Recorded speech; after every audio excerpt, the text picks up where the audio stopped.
Berkenan dengan perkembangan penanganan dugaan tindak pidana yang dilakukan oleh oknum JL di Kejari SBB, dapat kami sampaikan bahwa Jaksa Agung Republik Indonesia telah menerbitkan surat keputusan pemberhentian sementara terhadap oknum pegawai tata usaha di Kejari SBB.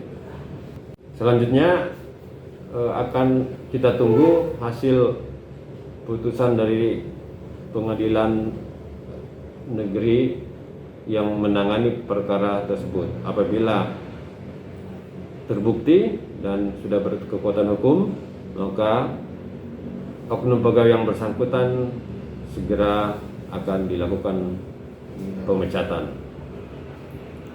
Kami akan melakukan sanksi berdasarkan peraturan dan undang-undang yang berlaku. Demikian. Terima kasih sudah nonton. Jangan lupa like, subscribe, dan share ya.